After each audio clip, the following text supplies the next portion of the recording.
From ரெயின்போவின் hello doctor. இன்றைக்கி hello doctor நிகழ்ச்சியில் ரேபிஸ் நோய் குறித்த நம்முடைய சந்தேகங்களுக்கு பதிலளிக்க வந்திருக்காங்க புதுச்சேரி இந்திரா காந்தி பொது மருத்துவமனையின் பொது மருத்துவர் பிரசாத் பாலசுந்தரம் அவர்கள். வணக்கம் சார். வணக்கம் பிரதர். நேர்களே, ரேபிஸ் நோய் குறித்த உங்களது சந்தேகங்களுக்கு மருத்துவரிடம் ஆலோசனை பெற 2271 மற்றும் 2271 என்ற எண்களுக்கு கால் பண்ணுங்கள். வெளியூர் நேயர்கள் 0413 என்ற கோட் நம்பர் சொல்லி டயல் பண்ணுங்கள். இந்த நிகழ்ச்சிக்குள்ளே போகிறதுக்கு முன்னாடி எங்களுடைய அழைப்பை ஏற்று எங்களது நிலையத்திற்கு வந்தமைக்கு மிக்க நன்றி சார். Thank you sir. இப்போ என்னென்னா நிறைய கேள்விகள் இருக்குது ரேபிஸ் நோயை பற்றி, ஓகேங்களா? ஃபர்ஸ்ட் ஆஃப் ஆல் என்னுடைய முதல் கேள்வி, ரேபிஸ் நோய்னா என்ன? ரேபிஸ் நோய் வர்றதுக்கான முக்கியமான காரணங்கள் என்ன, நீங்கள் விரிவாக சொல்லிடுங்க. பிரதர், ரேபிஸ் நோய்ங்கிறது ஒரு கொடிய வைரஸ்.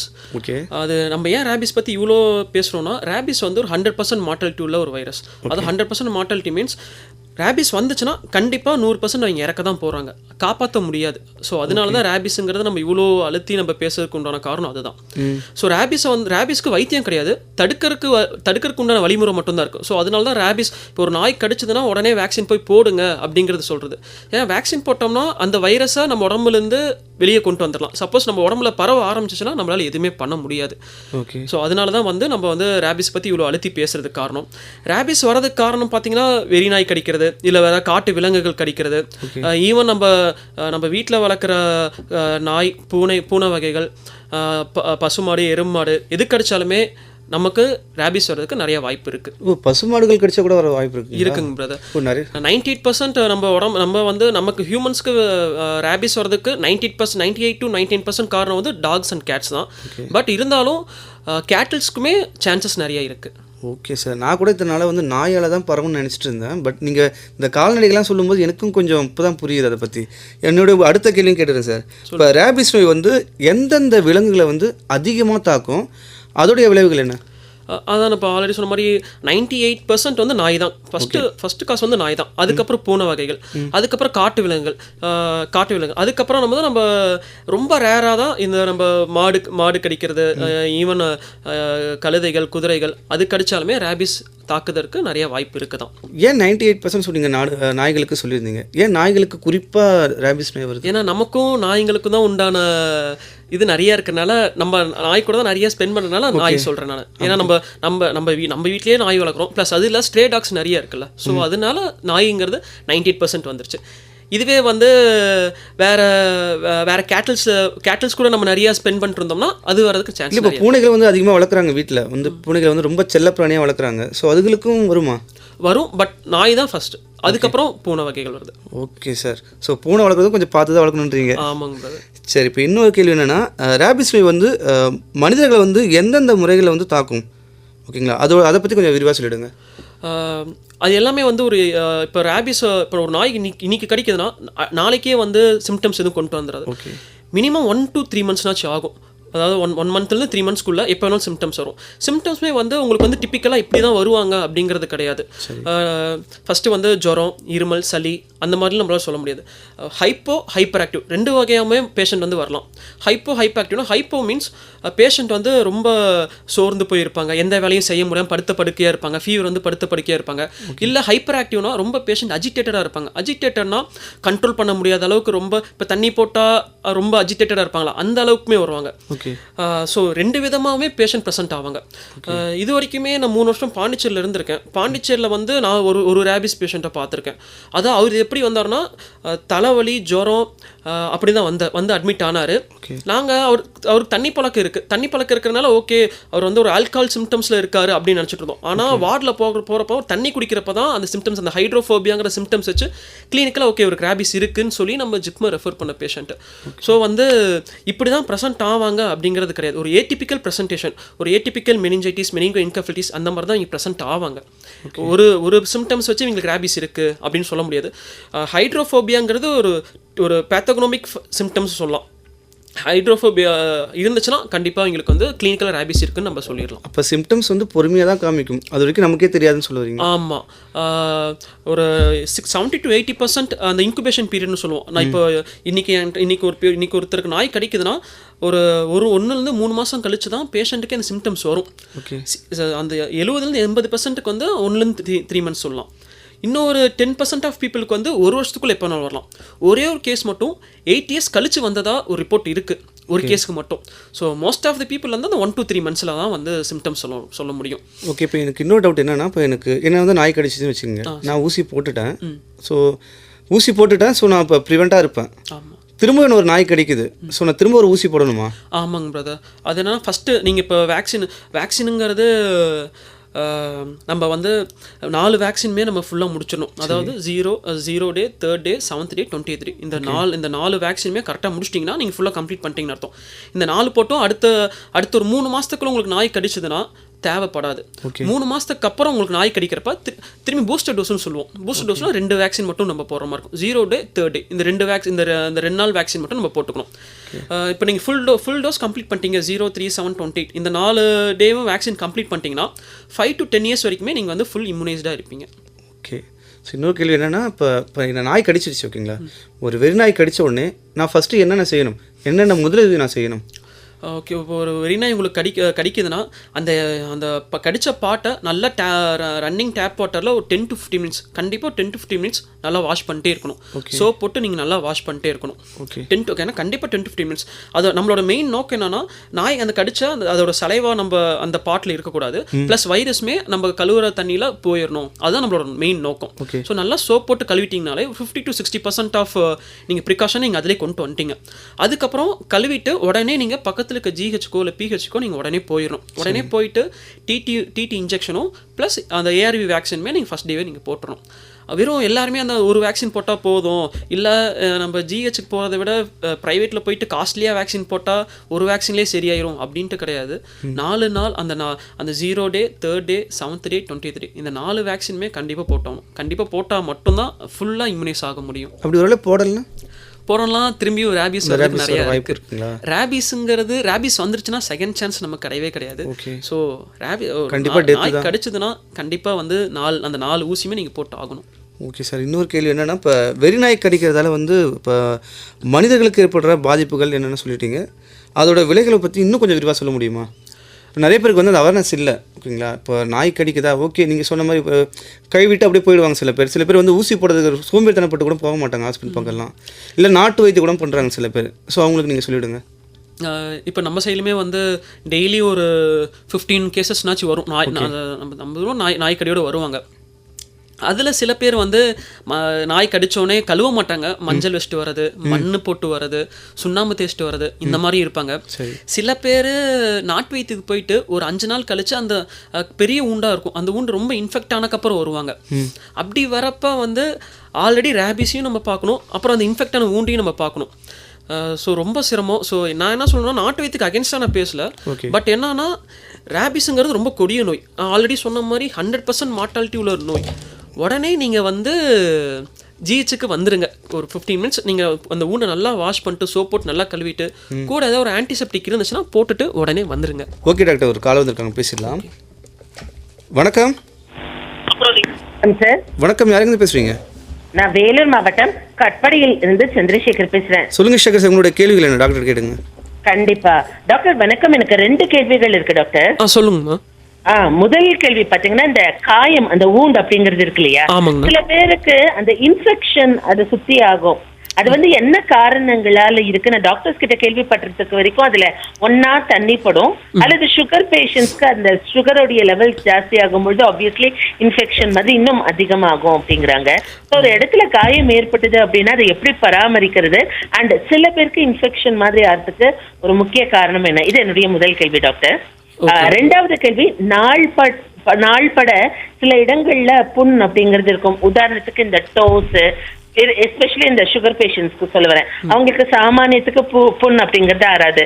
அதே மாதிரி தான் சில பெண்களுக்கு சிசேரியன் அப்படிங்கிறது பண்றாங்க, அந்த இடங்களையும் புண் அப்படிங்கிற ஒரு விஷயம் ஆறுவதற்கு டைம் அப்படிங்கிறது ஆகும். ஸோ இப்போ வந்து இவங்க அந்த குளிக்கிறதாக இருக்கட்டும், அன்றாட வாழ்க்கையில என்ன லைஃப் ஸ்டைல் மாடிஃபிகேஷன் அப்படிங்கிறது செய்து கொள்ளணும், எவ்வளவு நாள் ஒரு புண்ணு ஒரு இடத்துல ஏற்பட்டு அது ஆறுச்சுன்னா அது ஹெல்தியான உடம்பு அப்படின்னு தெரிஞ்சுக்க முடியும். இதை பத்தியும் கொஞ்சம் விளக்கமா இந்த வேரியஸ் ஆஸ்பெக்ட்ஸ்ல உங்க விடைகளை சொல்லுங்க டாக்டர். ஓகேங்கம்மா. நான் ரேடியோல உங்க டீடைல்டு ஆன்சரை கேட்டுக்கிறேன் டாக்டர். நன்றி சார். நன்றி சார். ஓகே. இப்போதைக்கு இவங்க கேட்டது வந்து பார்த்தீங்கன்னா ரேபிஸ் கடிச்ச அந்த ஊண்டுங்கிறது எப்படி பராமரிக்கணும் அப்படின்ட்டு கேட்குறாங்க. ரேபிஸ் கடிச்ச ஊண்டு வந்து யூஸ்வலாக வந்து சூச்சர் போடக்கூடாது. சரி. அதாவது தையல் போடக்கூடாது. ஏன் தையல் போடக்கூடாதுன்னா, இப்போ தையல் போட்டோம்னா அந்த இன்ஃபெக்ஷன் அந்த வைரஸுங்கிறது அதே இடத்துல இருந்து அப்படியே ஸ்ப்ரெட் ஆகிட்டே இருக்கும். அப்படிங்கிறதுனால நம்ம யூஸ்வலாக வந்து அந்த இடத்துல சூச்சர் போடுறது கிடையாது. ஆனால் அதுவே வந்து சில சர்க்கம்ஸ்டான்சஸில் சூச்சர் போடுற நிலைமை வரும். ரொம்ப பெரிய ஊண்டு இல்லை ஃபேஸில் இருக்குது அப்படிங்கிற பட்சத்தில் சூச்சர் போடுற மாதிரி இருக்கும்.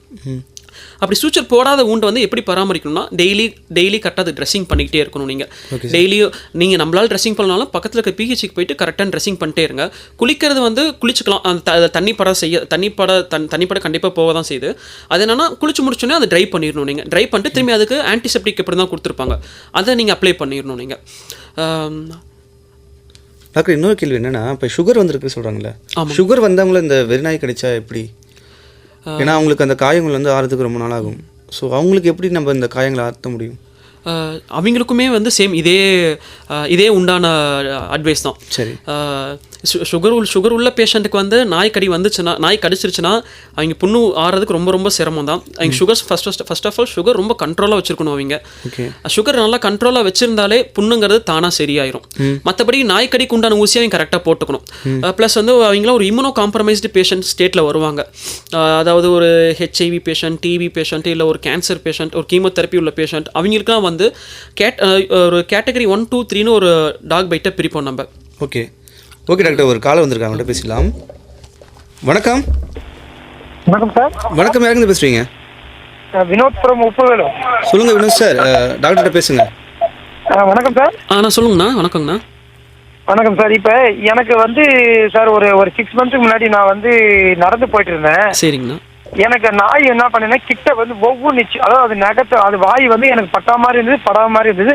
ஆனால் அதனுடைய உமிழ்நீர் கூட என்னுடைய சுண்டு வரல ஃபுல்லாக பட்டு இருந்தது. ஓகேங்கண்ணா. இதுக்கு நான் வந்து கன்சல்ட் பண்ணி கன்சல்ட் பண்ணி ராபிஸ் தடுப்பூசி போட்டேங்க. சரிங்கண்ணா. ஆனால் தொடர்ந்து 3 ஊசி போட்ட தவிர 4 ஊசி போட முடியல. இது எனக்கு ஒரு உள்ளுக்குள்ள மன உணர்வு, எனக்கு ஒரு உணர்வா இருக்கு. இது எப்படி நம்ம பண்ணது சரியா என்னன்னு தெரியல. ஒரு பயம் இருக்குங்களா? என்ன பயம் இருக்கு? நீங்க அதை கொஞ்சம் விளக்கமா ரேடியோவில் சொல்லுங்க, நான் கேட்டுக்கிறேன். ஓகே, அழைப்புக்கு நன்றி சார். நன்றி சார். சொல்லுங்க டாக்டர். இது அவர் என்ன ஃபர்ஸ்ட் இந்த 037 டோஸ் மட்டும் போட்டிருக்க மாதிரி சொல்றாரு. யூஸ்வலாக 20th டோஸுங்கிறது ஒரு பூஸ்டர் டோஸ் மட்டும்தான். ஓகே. ஃபுல்லாக போட்டால் தான் கம்ப்ளீட் வேக்சினேஷனுங்கிறது அர்த்தம். இப்போ இந்த 037 போட்டாலே ஓகேவான்னு கேட்டால் ஓகே தான். ஆனால் அந்த டைமில் வந்து அந்த கடிச்ச நாய்க்கு வந்து ரேபிஸாக இருக்கா என்னங்கிறது நம்ம அப்சர்வ் பண்ணியிருக்கணும். 28ங்கிறது பூஸ்டர் டோஸ் தான். போடலனாலும் ஓகே தான், பட் இருந்தால் போட்டால் நல்லது. ஃபுல் இம்யூனைஸ்டாக ஆயிடுவாங்க. இப்போ இவருக்கு என்ன சொல்லலாம் நம்ம? ஏன்னா ஒரு ஊசி போடலன்றாரு, ஒரு பயத்திலே இருக்காரு. பயப்பட வேண்டாம். நெக்ஸ்ட் டைம் நாய் கடியப்போ நீங்கள் வந்து நான் ஃபுல் ஊசி போட்டேன் அப்படின்னு மட்டும் சொல்லிடாதீங்க. ஃபுல்லாக இம்யூனைஸ் பண்ணிக்கோங்க. நான் ஆல்ரெடி சொல்லியிருந்தேன் உங்களுக்கு, ஒரு 5 to 10 years வரைக்குமே வேக்சின் திரும்பி தேவைப்படாது, 2 டோஸ் மட்டும் போட்டால் போதும் அப்படின்ட்டு. அதெல்லாம் வந்து ஃபுல்லாக வேக்சினேஷன் போட்டவங்களுக்கு அதெல்லாம். இப்போ இவருக்கு திரும்பி கடிச்சதுன்னா இவர் வந்து திரும்பி ஃபுல் டோஸ் நீங்கள் வேக்சினே போட்டு தான் ஆகணும் இவர். ஓகே, கண்டிப்பாக கேட்டிருப்பாங்கன்னு நினைக்கிறேன். டாக்டர், இன்னொரு கேள்வி என்னென்னா, இப்போ ரேபிஸ் நோய் வராமல் தடுக்க நம்ம என்னென்ன பண்ணலாம்? கவர்மெண்ட்டில் வந்து இதுக்கு உண்டான ஸ்டெப்ஸ்லாம் எடுத்துகிட்டு தான் இருக்காங்க. NRCP ப்ரோக்ராம் படி இதுக்கு உண்டான ஸ்டெப்ஸ்லாம் எடுத்துகிட்டு தான் இருக்காங்க. அதாவது என்னன்னா, stray dogs mass dog immunization சொல்லுவாங்க. இது தெருநாய்க்கு எல்லாத்தையுமே வந்து இம்யூனைஸ் பண்ணிட்டு இருக்காங்க. ப்ளஸ் வந்து ஸ்ட்ரே டாக்ஸ்மே வந்து ஃபுல்லாக கண்ட்ரோல் பண்ணிட்டு இருக்காங்க. ப்ளஸ் நம்ம வீட்டில் வளர்க்குற நாய்க்குமே வந்து சுத்தமான இடத்துல அந்த நாயை வளர்க்கணும். அந்த நம்ம வீட்டு நாய்க்குமே வந்து ரேபிஸ் வேக்சின் போட்டிருக்கணும். ரேபிஸ் வேக்சின் ஒரு வாட்டி விடுறது கிடையாது. நம்ம வீட்டு நாய்க்கலாம் இயர்லி ஒன்ஸ் வந்து அதை ரிப்பீட் பண்ணிக்கிட்டே இருக்கணும். அதுக்கப்புறம் நாய் கடிச்சதுன்னா உடனே வந்து பார்க்கணும். திரும்பி அழுத்தி சொல்றது காரணம் என்னன்னா, ரேபிஸ்ங்கிறது ரொம்ப ரொம்ப கொடூரமான நோய், 100% மார்டாலிட்டி உள்ள நோய். அதனால தான் நம்ம இவ்வளோ அழுத்தி நம்ம பேசுறதே. ஸோ நாய் கடிச்சதுன்னா உடனே அந்த ஊண்டை வாஷ் பண்ணிட்டு நீங்கள் உடனே பக்கத்தில் இருக்க ஜிஹெச்கோ பிஹெச்கோ உடனே வந்து பார்த்துருங்க. கண்டிப்பாக. ஏன்னா நீங்கள் சொல்லும்போதே அதோட விளைவு எங்களுக்கு புரியுது.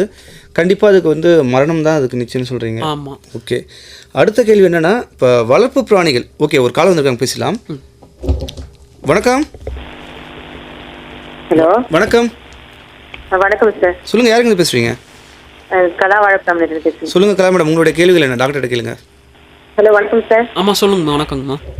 சார், இப்போ வந்து வேக்சின் எல்லாம் சொல்றீங்களா சார்? பெரியவங்களுக்கு ஓகே, இப்போ சிறுவர்களுக்கு 12 வயசுக்குள்ள இருக்காங்க இல்லையா? ஆமாங்கம்மா. அவங்களுக்கும் அதே மாதிரி மெத்தட் தாங்களா வேக்சின்? அப்புறம் இன்னொரு கேள்வி வந்து, இப்போ பெரியவங்களாம் பார்த்தீங்கன்னா அந்த நாய் கடிச்ச அப்புறம் டென்ஷனாகவே இருக்காங்க சார். அது கடிச்சதெல்லாம் டென்ஷன் ஆகுறாங்களா, இல்ல அது ஒரு பயத்தால டென்ஷன் ஆறான்னு தெரியும் சார். அதனாலே ஒரு மாதிரி வீட்டுல எல்லாம் பிரச்சனை வருது சார். வீட்டுல நான் பார்த்துருக்கேன், இப்போ டென்ஷனாவே இருக்குன்னு கேட்டா அவங்க நாய் கடிச்சிட்டானா அவங்க டென்ஷனா இருக்காங்கன்றாங்க. இப்போ இன்னொன்று வந்து இந்த நாய் கடிச்சவங்க வந்து நான்வெஜ் இப்போ கோழிக்கறி இது மாதிரிலாம் சாப்பிடக்கூடாது, பாவக்காய் சாப்பிடக்கூடாது, இது மாதிரி அது பயத்திலே நிறைய பேர் சாப்பிடாமலே இருக்காங்க. இதை பத்தி கொஞ்சம் சொல்லுங்க சார். நான் கேட்டிருக்கேன். ஓகே, கண்டிப்பாங்கம்மா. Thank you sir. நன்றி மேடம். இப்போ அந்த வேக்சின் டோஸுங்கிறது சின்னவங்க பெரியவங்க எல்லாத்துக்குமே வந்து ஒரே டோஸ் தான். எல்லாத்துக்குமே வந்து சேம் அதே 4 நாள் 0, 3, 7, 28 அதே 4 நாள் வேக்சின் தான் எல்லாருக்குமே. ப்ரெக்னென்ட் ஃபீமேல்ஸ்க்கு, சில்ட்ரன்ஸ்க்கு, எல்டர் பீப்புள் எல்லாத்துக்குமே வந்து சேம் இதே வேக்சின் தான் போட்டு ஆகுறது. இப்போ சின்னவங்களுக்குனால சின்ன ஊசி பெரிய ஊசி அப்படிங்கிறதுலாம் கிடையாது. அதுக்கப்புறம் ப்ரீவியஸாக என்ன தாட் இருந்துச்சுன்னா தொப்புளை சுற்றி ஊசி போடுவாங்க, அந்த ஊசிங்கிறது ரொம்ப வலி இருக்குது, அதனால சில பேர் பெரியவங்களும் அதனாலே வராமல் இருந்தாங்க. இப்போ அப்படிலாம் கிடையாது. இப்போ வந்து 2 கையிலையுமே போடுவாங்க. குழந்தைங்களுக்குலாம் சில பேர் காலில் போடுவோம் நம்ம. அதுக்கப்புறம் அவங்க டயட் பற்றி கேட்டாங்க. டயட் வந்து இப்போ நாய் கடிச்சக்கப்புறம் நாய் ஊசிலாம் போட்டக்கப்புறம் சில பேர் இலையில சாப்பிடக்கூடாது, சிக்கன் மட்டன்லாம் சாப்பிடக்கூடாது அந்த மாதிரிலாம் சொல்லுவாங்க. அந்த மாதிரிலாம் எதுவுமே கிடையாது. டயட்டுங்கிறத அவங்க என்ன வேணாலும் எடுத்துக்கலாம். ஓகே, டயட் ரெஸ்ட்ரிக்ஷனுங்கிறது எதுவுமே கிடையாது. அதுக்கப்புறம் அவங்க யாரும் இது பெரியவங்களாம் கொஞ்சம் டென்ஷனாக இருக்காங்க, கொஞ்சம் ஆங்ஸைட்டியாக இருக்காங்க அப்படின்னு சொல்கிறாங்க. கண்டிப்பாக சார். இப்போ நாய் கடிச்சோன்னா சில பேர் ரொம்ப பதட்டமாயிடுவாங்க. அது பதட்டம் இருக்கிறது தான். மற்றபடி அது ரேபிஸ் சிம்டம்ஸான்னு கேட்டால் அது நம்மளால தெளிவாக சொல்ல முடியாது. அந்த ஹாஸ்பிட்டல் வந்து பார்த்தா தான் சொல்ல முடியும். அவங்க ப்ரீவியஸ் வேக்சினேஷன் ஹிஸ்ட்ரிலாம் தெரியணும் நமக்கு. ஓகே டாக்டர், இன்னொரு காலம் பேசிடலாம். வணக்கம். ஹலோ, வணக்கம் சார். செஞ்சி கலைவாணி பேசுறேன் சார். சொல்லுங்க கலைவாணி மேடம், உங்களுடைய கேள்விகள் என்ன டாக்டர் கேளுங்க. வணக்கம் சார். டாக்டர். ஆமா சொல்லுங்க. வணக்கங்கம்மா, சொல்லுங்க. சார், என் பொண்ணுக்கு 17 வயசு ஆகுது. குட்டி பூனை கட்டிடுது. சரிங்க. அதுக்கு எதுவும் ஊசிலாம் போடல, எதனா ஆகுங்களா தெரியலையே, பயமா இருக்கு. நீங்க சொல்லும் போதே பயமா இருக்கு சார். எத்தனை நாளுங்கம்மா ஆகுது பூனை கடிச்சு? ஒரு வாரம் ஆகுது சார். ஒன்றும் பிரச்சனை இல்லைங்கம்மா. பக்கத்தில் இருக்க பிஹெச்ல போயிட்டு ஊசி போட்டுக்க சொல்லுங்க. பாப்பா வயசு என்ன சொன்னீங்க? 17 வயசுங்களா? 17 வயசு சார். டிடி இன்ஜெக்ஷன் போட்டு வேக்சின் போட்டுக்க சொல்லுங்க. இப்போ போடலாங்களா சார்? போடலாங்கம்மா, எந்த தப்பும் கிடையாது. இல்லை, அவங்க ஒரு வாரம் ஆனதுனால பயப்படுறாங்கன்னு நினைக்கிறேன். அதானே மேம்? சரிங்க சார். இல்லை, அந்த ரேபிஸோட இன்குபேஷன் பீரியடுங்கிறது நான் ஆல்ரெடி சொன்னது 1 month to 3 months வரைக்குமே இருக்கு. ஸோ இப்பயுமே நீங்கள் வந்து போட்டுக்கலாம். அதனால எந்த பிரச்சனையும் வர போகிறது. குட்டி பூனை குட்டின்னு தான் சார். சரி, எதுவும் ஆகாதுன்னு சொல்லி விட்டுட்டோம். நீங்க இந்த மாதிரி சொல்லும் போது கொஞ்சம் பயமா இருக்கு. மேம், பூனை குட்டியாக இருந்தாலும் சரி, பெருசாக இருந்தாலும் சரி, கடி தான். ஓகேங்களா, நீங்கள் ஊசி போட்டே ஆகணும். சரிங்க. ஓகே மேடம், வாய்ப்புக்கு நன்றி madam. Thank you sir. Okay doctor, நம்ம ஒரு சிறிய விளம்பர இடைவெளிக்கு பிறகு திரும்ப நம்ம நிகழ்ச்சியை தொடரலாம். ஓகேங்களா? இன்னைக்கு ஹலோ டாக்டர் நிகழ்ச்சியில் ரேபிஸ் நோய் குறித்த நம்மளுடைய சந்தேகங்களுக்கு பதிலளிச்சுட்டு வராங்க புதுச்சேரி இந்திரா காந்தி பொது மருத்துவமனையின் பொது மருத்துவர் பிரசாத் பாலசுந்தரம் அவர்கள். டாக்டர், ஒரு நேயர் ரொம்ப நேரமாக காத்துட்டு இருக்காங்க, பேசிடலாம். வணக்கம். வணக்கம் சார். சொல்லுங்க, யாருங்க பேசுறீங்க? வினோத் குமார் பேசுறேன் சார். சொல்லுங்க சார், உங்களுடைய கேள்விகள் என்ன டாக்டர்கிட்ட கேளுங்க. என்னன்னாக்கா, இப்போ நான் நின்றுட்டு பேசிட்டு இருக்கேன், ஒரு நாய் வேகமா வருது, நம்மளை வந்து நோந்து பாக்குது. அதாவது அது வாயை வச்சு அப்படி வச்சு நோந்து பாக்குது. ஓகே. அதனுடைய எச்சம் வந்து நம்ம உடம்புல படுது. சில டைம் வந்து நகத்துல இப்படி லைட்டா படுத்துனாலும் இதுக்கு கூட நம்ம வேகன்சி கண்டிப்பா போட்டுதான் ஆகணுமா? இதுக்கெல்லாம் கழுவுனாலே போதுங்களா? அதனுடைய உமிழ்நீர் பட்டாலே போடணுமா? இந்த டவுட்டை நீங்க சொல்லுங்க, நான் ரேடியோவில் கேட்டுறேன் சார். ஓகே சார், அழைப்புக்கு நன்றி சார். நன்றி சார். சொல்லுங்க டாக்டர். அதாவது நம்ம பக்கத்தில் வந்து முகந்து பார்த்தாலே ஒரு பயம் இருக்கா உங்களுக்கு? ஓகேங்களா, முகந்து பார்த்தாலும் சரி, இந்த நகம் பட்டாலும் சரி, நீங்கள் சொன்னீங்க ரேபிஸ் ரொம்ப கொடுமையான நோயின்ட்டு. ஸோ நீங்கள் கண்டிப்பாக இது கேன்சல் பண்ணணும். இப்போ நம்ம அந்த நாயோட சலைவை வந்து நம்ம உடம்புல பட்டுச்சுன்னா அந்த நம்ம ஸ்கின் எதுவும் பிரேக் ஆகலை, நம்ம மேலே எந்த புண்ணும் இல்லை, நம்ம புண்ணு மேலே அந்த அதோட உமிழ்நீர் படலைன்னா எந்த பிரச்சனையும் இல்லை. சப்போஸ் நம்ம உடம்புல ஒரு காயம் இருக்குது, அந்த காயத்தில் நாயோட உமிழ்நீர் பட்டுருச்சு அப்படின்னா நம்ம வேக்சின் போட்டு தான் ஆகணும்.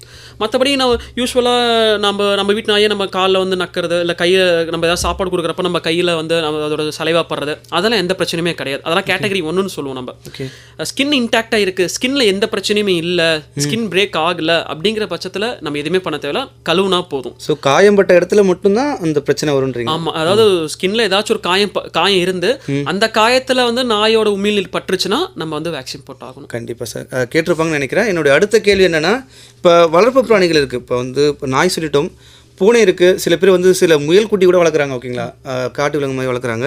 ஸோ அந்த விலங்குகள் வந்து ரேபிஸ் நோய் வர்றதுக்கான அது வராமல் எப்படி நம்ம பார்த்துக்கலாம்? நாய் பூனைக்கிட்ட இருந்து ரேபிஸ் நமக்கு நிறைய வாய்ப்பு இருக்குது. மற்றபடி நீங்கள் முயல்லாம் சொன்னீங்க, முயல் எலிலாம் இருந்து ரேபிஸ்லாம் வராது. முயல் கடிச்சாலோ எலி கடிச்சாலோ அதுல வந்து ரேபிஸ்லாம் வராது. வந்து நீங்கள் வந்து டிடி இன்ஜெக்ஷன் மட்டும் நீங்கள் போட்டுக்கிட்டா போதும். நீங்கள் ஸோ வந்து முயல் எலியிலேருந்து ரேபிஸ் எதுவும் வராதுங்க பிரதர் நமக்கு. இப்போ மாடுகள் வந்து வரும் நமக்கு. ரொம்ப ரேராக இருக்குது, ரொம்ப ரேராக வந்து கேஸ் ஸ்டடீஸ்லாம் இருக்குது. ஸோ வந்து மாடு யூஸ்வலாக கடிக்காது, இல்லை அது எச்சி வந்து நம்ம உடம்புல அந்த ப்ரோக்கன் ஸ்கின்ல இருந்துச்சுன்னா வந்து ஒரு வாட்டி வேக்சின் போட்டுக்கிறது நல்லது. ஓகே டாக்டர், இன்னொரு முக்கியமான கேள்வி என்னென்னா, இப்போ வந்து ஏற்கனவே ஒருத்தவங்களுக்கு ஒரு நோய் இருக்குன்னு வச்சுக்கலாம். இப்போ ஒரு எக்ஸாம்பிள் சொல்லணும், ஒரு டிபி இருக்குது, இல்லை வேறு ஏதோ ஒரு பிரச்சனை இருக்குது, அவங்களுக்கு வந்து ஒரு ரேபிஸ் நோய் வந்தால் எப்படி அவங்க பார்த்துப்பாங்க? இப்போ அந்த மாதிரி ஒரு டிபி, ஒரு சுகர் ரொம்ப நாளாக இருக்கிறது, இல்லை ஸ்டீராய்டு ட்ரக் ரொம்ப நாளாக எடுத்துகிட்டு இருக்காங்க, அவங்களாம் இம்யூனோ காம்ப்ரமைஸ்டு பேஷண்ட்னு சொல்லுவோம். இப்போ அவங்களுக்கு வந்து யூஸ்வலாக வந்து அந்த கேட்டகரிஸ் வந்து இப்போ கேட்டகரி 1, 2, 3ன்னு பேஷண்ட்டை பிரிப்போம். இப்போ நாய் கடிச்சிருச்சுன்னா ஒவ்வொரு பேஷண்ட்டையும் கேட்டகரி 1, கேட்டகரி 2, கேட்டகரி 3 பிரிப்போம். கேட்டகரி 1 இருக்கவங்களுக்கு நாய் வந்து சும்மா நாயோட எச்சி மட்டும் நம்ம உடம்புல படுறது, அன்ப்ரோக்கன் ஸ்கின்ல வந்து படுறது, அது கழுவுனாலே போதும். இப்போ கேட்டகரி 2 வந்து நாய் வந்து கீறி விட்டுறது, இல்லை உடம்புல வந்து கடிச்சு ரத்தம் வராமல் இருக்கிறது. கேட்டகரி 3ங்கிறது ரத்தம் வர ஊண்டு. கேட்டகரி 2க்கு வேக்சின் மட்டும் போதும். கேட்டகரி 3க்கு இம்யூனோகுளோபின்ஸும் சேர்த்து போடணும். இப்போ இந்த இம்யூனோ காம்ப்ரமைஸ்ட் பேஷண்ட்லாம் கேட்டகரி இப்போ அந்த ரத்தம் ரைட்டாக கீறினாலே அவங்களுக்கு இம்யூனோகுளோபின்ஸ் போட்டுருணும் நம்ம.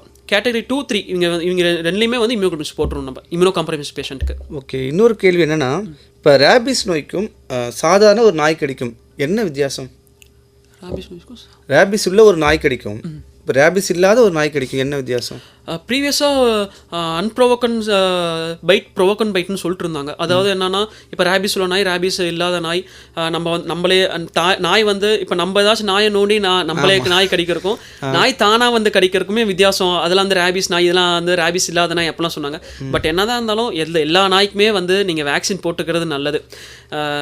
நாய் வந்து நம்ம வீட்டு நாய், அவங்களுக்கு வேக்சின் போட்டிருக்காங்க அப்படி இருந்தாலுமே நீங்கள் வந்து வேக்சின் போட்டுக்கிறது நல்லது. இப்போ வீட்டு நாய்க்கு வந்து தடுப்பூசி போட்டிருப்பாங்கல்ல, அந்த நாய் கடிச்சாலும் நம்மளுக்கு வருங்களா?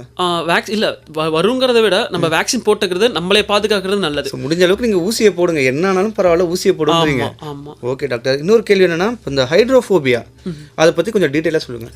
ஹைட்ரோஃபோபியா இது வந்து நாய் அந்த ரேபிஸ் உள்ள பேஷண்ட்டுக்கு வர முக்கியமான சிம்டம்ஸ். இது வந்து இந்த ஹைட்ரோஃபோபியா இருந்துச்சுன்னா கண்டிப்பாக எங்களுக்கு வந்து ரேபிஸ் இருக்குது அப்படிங்கிற ஒரு அர்த்தம் தான் இது.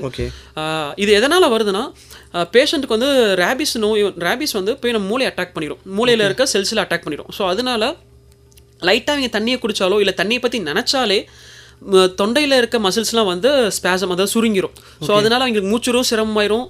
அதனால அவங்க தண்ணியை பார்த்தாலே அவங்க பயப்படுவாங்க. இது தண்ணி குடிக்க முடியாது அவங்களால? குடிக்க முடியாது. ஓகே, தொண்டையில் இருக்க மசில்ஸ்லாம் சுருங்கிரும்.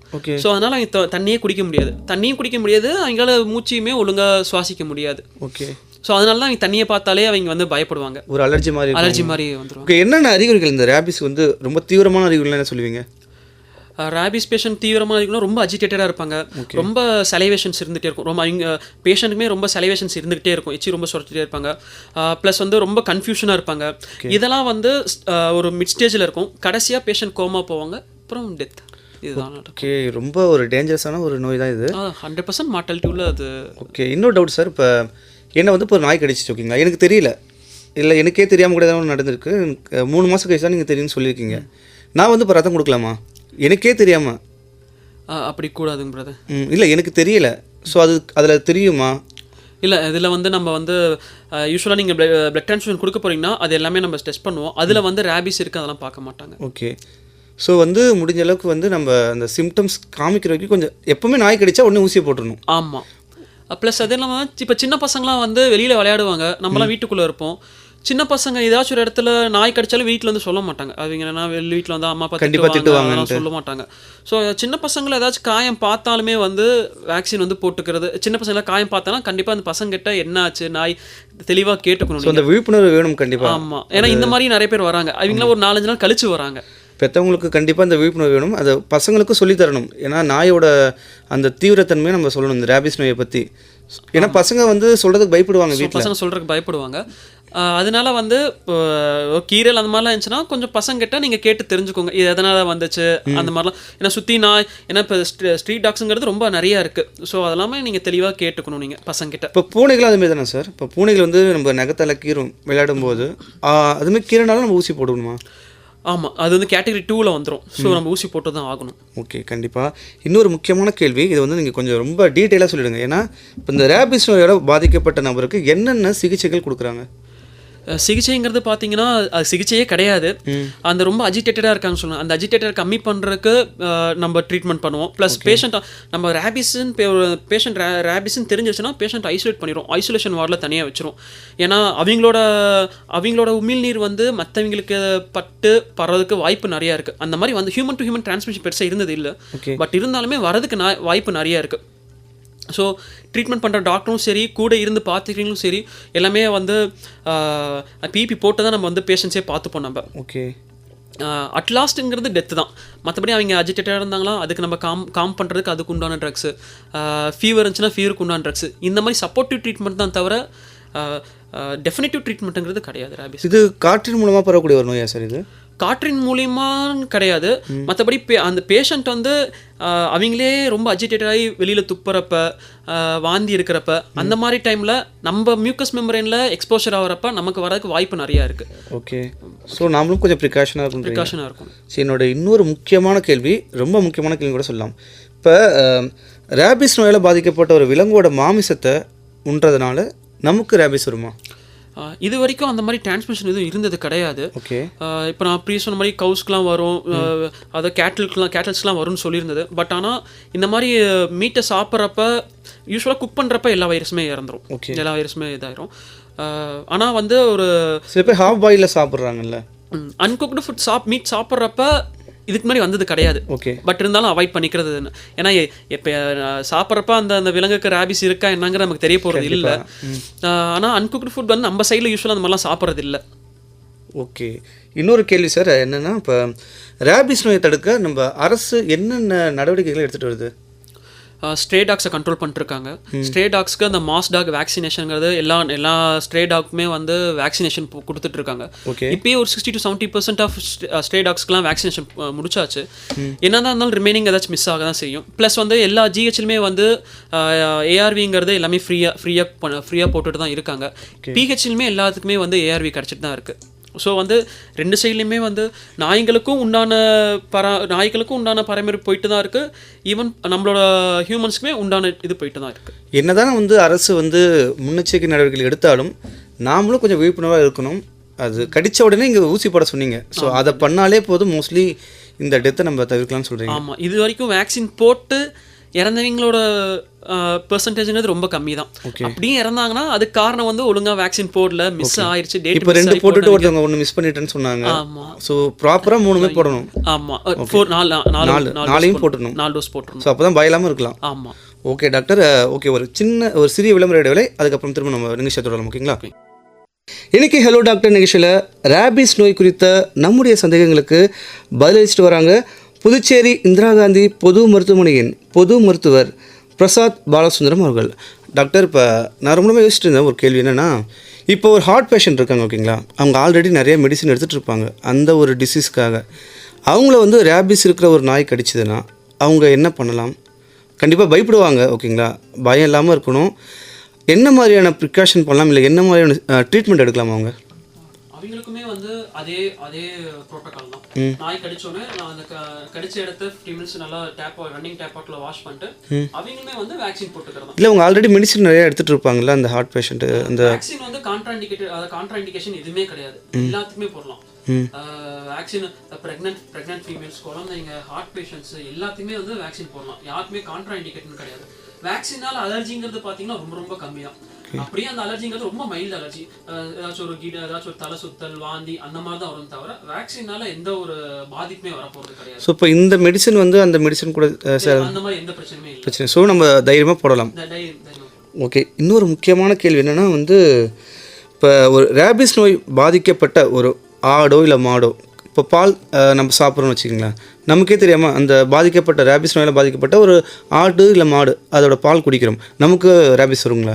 பால்னால இப்போதைக்கு எந்த ஒரு பரவாது அப்படின்னு தான் சொல்லியிருக்காங்க. ஓகே. இதுக்கு மேலே எந்த ஒரு கேஸ் ஸ்டடிஸும் எதுவும் இருந்தது கிடையாது. பால்னால எந்த ஒரு பரவலும் வராது. இல்லை, நம்ம மோஸ்ட்லி பாயில் பண்ணி குடிப்போம், பட் சில பேர் வந்து அப்படியே கூட குடிக்கிறாங்க. ஸோ அதனால் கேட்குறேன். பால்னால எதுவுமே வரும். அந்த கேட்டல்ஸ்க்கே வந்து ரேபிஸ் வரும், பட் அதெல்லாம் ரொம்ப லீஸ்டான இதெல்லாம் இந்த கேட் நம்ம ஆடு மாடுக்கெல்லாம் வர்றது வாய்ப்பு இருக்கு. ஓகே. இப்போ சப்போஸ் அந்த ஆடு மாடுக்கு வந்தாலுமே அதுல பால் வழியா வருமானு கேட்டா இல்லைன்னா. இப்போ ஆடு மாடுகளுக்கு எப்படி வரும்னு நீங்கள் நினைக்கிறீங்க? இப்போ நாய் வந்து நம்மளுக்கு தெரிஞ்சு போச்சு, ஆடு மாடுகளுக்கு எப்படி வரும்? அதே நாய் கடிச்சாதான். ஓ, ஆடு மாடுகளை வந்து நாய் கடிக்கும். மற்ற இதுலேருந்து பரவுறது தான் அது. ஓகே, மற்றபடி எந்த ஒரு வழியிலும் பரவாதா? பரவாது. ஓகே சார், இன்னொரு இப்போ முக்கியமான கேள்வி, ரேபிஸ் நோய் இருக்கிற ஒரு விலங்கை நம்ம எப்படி கண்டுபிடிக்கிறது? ரேபிஸ் நோய் இருக்கும் விலங்குமே இப்போ எப்படி நம்ம ஹியூமன்ஸ் வந்து ரொம்ப சலைவேஷனை இல்லை ரொம்ப வந்து அஜிடேட்டடாக இருக்காங்க அந்த மாதிரி இருக்கும், அதே மாதிரி தான் நாய்க்குமே வந்து ரொம்ப அஜிடேட்டடாக ரொம்ப சலைவேஷன் இருந்துக்கிட்டே இருக்கும். ரொம்ப அப்படி சுற்றி மசை பிடிச்ச நாயின்னு சொல்லுவாங்கள்ல, ரொம்ப அப்படியே பார்க்குறவங்களாம் கடிச்சிக்கிட்டே இருக்கும், ரொம்ப எச்சி உமிழ்ங்கிறது சுரந்துக்கிட்டே இருக்கும், அந்த மாதிரி தான். இந்த சிம்டம்ஸ் பார்த்தாலே நம்ம கண்டுபிடிச்சலாமா? இந்த சிம்டம்ஸ் வச்சாலே நம்ம சொல்லிடலாம் நம்ம. ஓகே, இன்னொரு முக்கியமான கேள்வி சார், இப்போ உலக அளவில் வந்து ரேபிஸ் நோயால் அதிகம் பாதிக்கப்பட்ட நாடுன்னா எதை சொல்லுவீங்க? நம்ம இந்தியாவுடைய தற்போதைய சுச்சுவேஷன் என்ன? இருக்கலே ஏஷியா அண்ட் ஆஃப்ரிக்கா தான் வந்து ரேபிஸ்னால அதிகமாக பாதிக்கப்பட்டது. ஏஷியா ஓவராலாக இந்தியா தான் வந்து ரொம்ப பாதிக்கப்பட்டது. 30 to 40% ஆஃப் ரேபிஸ் பாப்புலேஷன் வந்து நம்ம சைடில் தான் இருக்காங்க. பெர் இயர்க்கு அரௌண்ட் ஒரு 2023 அரௌண்ட் ஒரு 4 to 5 lakhs ஆஃப் பீப்புள் வந்து ரேபிஸ் நாய் கடிச்சிருக்கு. 2023 அரௌண்ட் ஒரு 4 to 6 டெத்ஸ் வந்து ரேபிஸ்னால நடந்திருக்கு. இப்போ இந்தியாவில் வந்து இதோட டெத் ரேட் எப்படி இருக்குது? அதிகமாக இருக்கா, கம்மியாக இருக்கா? இந்த வருஷம் அது மாறுது. அப்படிங்களா? இந்த வருஷம் மாறுது. 2023 பார்த்தீங்கன்னா உங்களுக்கு வந்து 5 டெத்ஸ் நடந்திருக்கு. அதுக்கப்புறம் 2024 வந்து பார்த்தீங்கன்னா 8 வந்திருக்கு. இது எல்லாமே டாக்குமெண்டட். அதாவது ஹாஸ்பிட்டல் வந்து இறக்குறவங்க, வீட்லயே வயசானவங்க, கிராமத்தில் இருக்கவங்களாம் என்னன்னே தெரியாம அந்த விழிப்புணர்வு கிடைக்காம அதுல இறந்து போனவங்க ரேட்டுங்கிறது நம்மளால கரெக்டாக சொல்ல முடியாது. ஓகே, ஸோ முடிஞ்ச அளவுக்கு அந்த விழிப்புணர்வு இப்போ கிராமத்துக்கெல்லாம் சென்றடைஞ்சிச்சுன்னு நினைக்கிறீங்களா நீங்கள்? இந்த ரேபிஸ் பற்றின விழிப்புணர்வுலாம் கவர்மெண்ட்டை முடிஞ்ச அளவுக்கு அது முடிஞ்ச அளவுக்கு அதை பார்த்துட்டு தான் இருக்காங்க. ஏன்னா முடிஞ்ச அளவுக்கு கேம்ப், முடிஞ்ச அளவுக்கு ரேலி எல்லாமே பண்ணிட்டு தான் இருக்காங்க. முடிஞ்ச அளவுக்குமே இப்போ நம்ம ரேடியோவில் டிவியில் போய் பேசுறது எல்லாமே பண்ணிட்டு தான் இருக்கும். ஏன்னா சிட்டியில் இருக்கவங்களுக்கு, டவுனில் இருக்கவங்களுக்கு மோஸ்ட்லி எல்லாத்துக்குமே ரீச் ஆயிடுது ரேபிஸ் பற்றி, நாய் கடிச்சா வந்து ஊசி போடணும் அப்படிங்கிறது. பட் என்னன்னா ஊரில் இருக்க தாத்தா பாட்டிக்கு அவங்களுக்குலாம் தெரியுமான்னு கேட்டால் தெரியல. அதனால தான் முடிஞ்ச அளவுக்கு எவ்வளோ பண்ண முடியுமோ அவ்வளோ பண்ணிட்டு இருக்கோம் நம்ம. முடிஞ்ச அளவுக்கு வெளியூர் ஊர் சைட்லாம் கேம்ப் போடுறது, இல்லை ஸ்டூடெண்ட்ஸ் வச்சு ரேலி நடக்கிறது, இல்லை காலேஜஸில் போய் பேசுறது. காலேஜில் போய் பேசினாலே முடிஞ்ச அளவுக்கு எல்லாமே தெரிய வந்துடும் நமக்கு. ஓகே, இப்போ ரேபிஸ் நோய்க்குனாலே அந்த தடுப்பூசி போட்டால் தான் நம்ம காப்பாற்ற முடியும். ஆமாம். ஸோ தடுப்பூசி இல்லாமல் நம்ம எந்த மெஷர்மெண்ட் பண்ணாலும் காப்பாற்ற முடியாது. தடுப்பூசி கண்டிப்பாக அவசியம், 100% அவசியம். சில பேர் வந்து இந்த தடுப்பூசியை தவிர்த்துட்டு இப்போ சொன்ன மாதிரி வீட்டிலேயே இந்த வைத்தியம் பண்ணுறது, நீங்கள் சொன்ன மஞ்சள் வைக்கிறது, உப்பு வைக்கிறது, இதெல்லாம் பண்ணுறாங்க. ஸோ அது பண்ணலாமா, இல்லை தடுப்பூசி தான் ஒரே மெஷர்மெண்ட்டா? இல்லை, அதெல்லாம் பண்ணி அது இன்னும் நீங்கள் காம்ப்ளிகேட் தான் பண்ணுவாங்க. அதெல்லாம் வச்சுட்டு 2 நாள் கழிச்சு 3 நாள் கழிச்சு தான் வருவாங்க. அப்படி அது வேண்டாம். நாய் கடிச்சோடனே அந்த இடத்த நல்லா வாஷ் பண்ணிட்டு, அந்த இடத்த நல்லா வாஷ் பண்ணிட்டு உடனே ஜிஹெச்சில் பக்கத்தில் பிஹெச்சிக்கு வந்து பார்த்துட்டு ஊசி போட்டுக்கிறது ரொம்ப ரொம்ப நல்லது. ஒரு ஊசி போடுறது பத்தாது, கண்டிப்பாக 4 ஊசி போட்டே ஆகணும். இன்னொரு கேள்வி என்னன்னா, இப்போ ரேபிஸ் நோயில் அதிகம் பாதிக்கப்படுறது பெரியவங்களா இல்லை சிறியவர்களா? அப்படி எதுவும் கிடையாது. இப்போ சின்னவங்கன்னா வெளியில் பெருசாக சொல்ல மாட்டாங்க, அம்மா அப்பாவுக்கு பயந்துக்கிட்டு பெருசாக சொல்கிறது இல்லை. பெரியவங்களும் அவங்கள ஹாஸ்பிட்டலுக்கு கூட்டு போகிறதுக்கு யாருமே கிடையாது. ஸோ அப்படி தான் வரும் தவிர சின்னவங்க தான் அதிகமாக பாதிக்கிறாங்க, பெரியவங்க தான் அதிகமாக பாதிக்கிறாங்க அப்படி கிடையாது. கரெக்டான டைமில் கரெக்டாக வேக்சின் போட்டுக்கிட்டாங்கன்னா போதும். ஓகே டாக்டர், இப்போ ஒரு சிறிய விளம்பர இடைவெளி, அதுக்கப்புறம் நான் நிகழ்ச்சி தொடரும். ஓகேங்களா? இன்னைக்கு ஹலோ டாக்டர் நிகழ்ச்சியில் ரேபிஸ் நோய் குறித்த நம்மளுடைய சந்தேகங்களுக்கு பதிலளிச்சுட்டு வராங்க புதுச்சேரி இந்திரா காந்தி பொது மருத்துவமனையின் பொது மருத்துவர் பிரசாத் பாலசுந்தரம் அவர்கள். டாக்டர், இன்னொரு முக்கியமான கேள்வி என்னென்னா, இப்போ வந்து கர்ப்பிணிகள் இருக்காங்க, ஓகேங்களா? இப்போ அவங்கள வந்து தெரியாமல் ஒரு ரேபிஸ் உள்ள ஒரு நாய் கடிச்சதுன்னா அந்த ரேபிஸ் நோய் வந்து கருவில் இருக்கிற குழந்தைக்கு பரவுமா? ஃபர்ஸ்ட் ஆஃப் ஆல் இப்போ ப்ரெக்னென்ட் லேடிஸ்க்குமே வந்து வேக்சின் கான்ட்ராண்டிகேட் கிடையாது. கண்டிப்பாக ப்ரெக்னென்ட் லேடிஸ்க்குமே வேக்சின்கிறது கண்டிப்பாக அவசியம். இப்போ இங்கே ப்ரெக்னெண்ட்டாக இருக்காங்க, அதனால் இந்த வேக்சின் போடக்கூடாது அப்படின்னு கிடையாது. ஏன்னா ரேபிஸ் வந்துச்சுன்னா 100% மார்ட்டிலிட்டினால ரேபிஸ் வேக்சின்ங்கிறது கான்ட்ராண்டிகேட் கிடையாது. எல்லா ப்ரெக்னென்ட் ஃபீமேல்ஸுமே ரேபிஸ் வேக்சின்ங்கிறது போட்டுக்கலாம். சப்போஸ் நீங்கள் கேட்ட கேள்வி வந்து அந்த ப்ரெக்னென்ட் ஃபீமேல் இன்ஃபெக்ட் ஆகிட்டாங்க, உள்ளே இருக்க குழந்தைக்கு பாதிப்பாகுமா?